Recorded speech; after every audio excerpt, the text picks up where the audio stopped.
So you and I last spoke, and a certain turn of events, rather, with the bloodshed and the violent, intensified threats, and the clock is really ticking and winding down with the withdrawal process. So, just your take on the turn of events in past days. Well, ISIS is one of the things I study. That's one of my areas of specialization. I've been back to Iraq and Syria, and in the region quite a bit. And I also have a sense about how these different groups claim to be a part of ISIS, but are not. And the ISIS Khorasan group in Afghanistan is really an outgrowth of the Taliban.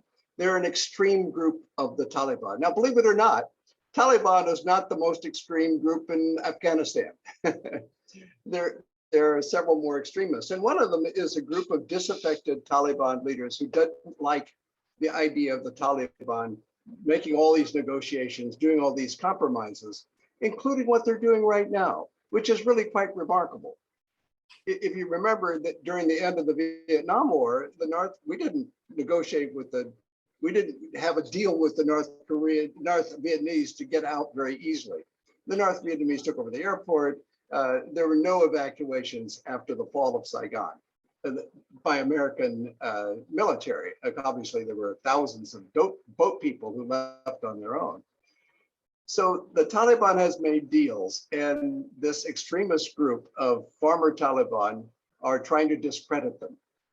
So what you saw yesterday with the explosion at the gates that killed a dozen or more of our military and dozens of Afghans, very cruel double suicide bombing, was an act perpetrated by enemies of the Taliban, in part to discredit them, as well as to try to hasten American withdrawal.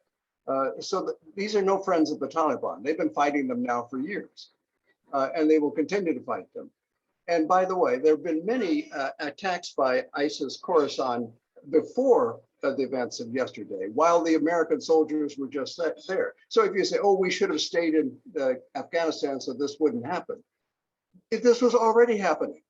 This ISIS group, this has been one of the most virulent groups attacking Americans, not the regular Taliban, but this extremist Taliban who call themselves ISIS Khorasan, who really have almost no connection with the ISIS in Iraq and Syria. So will this ISIS-K, as they're referred to, are they going to unite the Taliban with the US in some sense? No, the Taliban are against them. The Taliban dislike them. They've been trying to destroy them. They've been literally fighting against them. Right.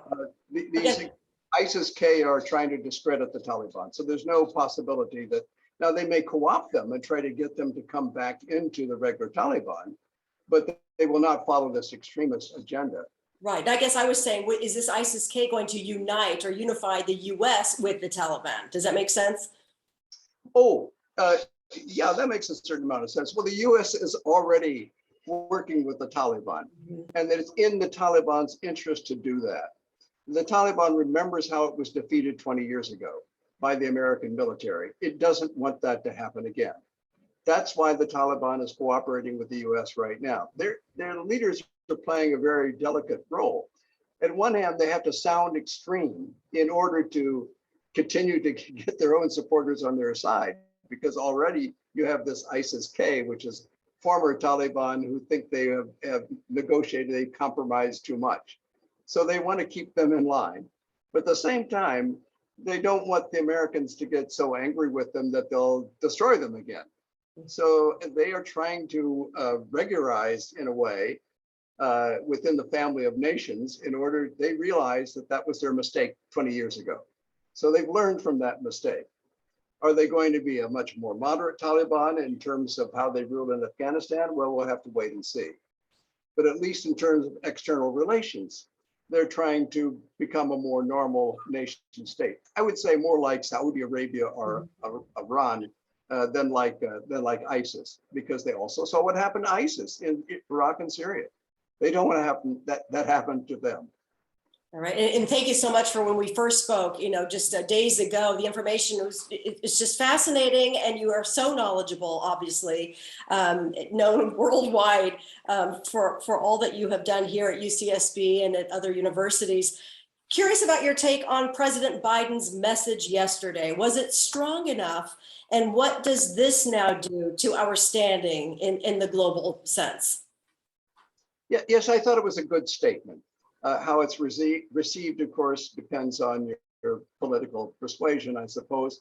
But it was certainly empathetic. It was certainly with a lot of condolence for those who have suffered.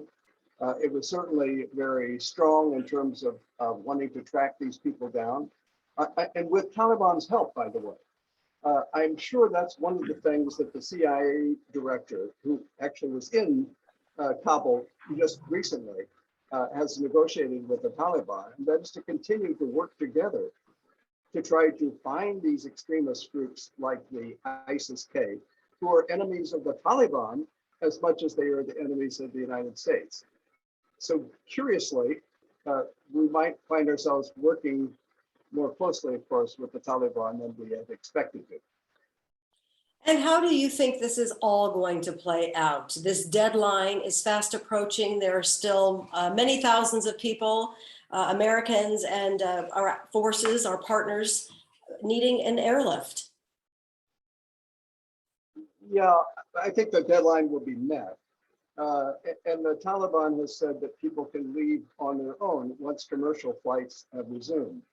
We'll see if this happens. Of course, what happened in Vietnam was that after some time, people were able to travel freely. Whether they'll happen in Afghanistan or not, I don't know. But this is, at least, this is the hopeful prognosis. The hopeful prognosis is that the U.S. military will leave at the end of the month, as they promised, and that regular commercial flights will resume, and those people who have passports and visas and have been approved to travel will be allowed to do so. That's what the Taliban said it will do. Will it do that? Well, we'll see. But that's what it said it will do. All right. Anything else that you want to add to this? No, in terms of losing a war and withdrawing gracefully, this is about as good as it gets. I know there's a lot of complaints about how chaotic and so forth. I don't know of any ending of a war that's not messy. And most endings of the war are savage and cruel. And this is actually remarkably smooth relative to many other ways in which wars end. Just think of the end of the war in Vietnam. It was a much more chaotic, much more difficult thing, with no evacuations militarily after the fall of Saigon. And to get 100,000 people out after the actual fall of the city of Kabul is just stunning. I don't know of any situation that successful in history. I'm sure that history will look back on this as a very successful end of the war, regardless of how the media may be portraying it right now. All right. Professor Juergensmeyer, I thank you again so much for your time, and we'll be in touch if that's okay in the coming days, weeks. Anytime.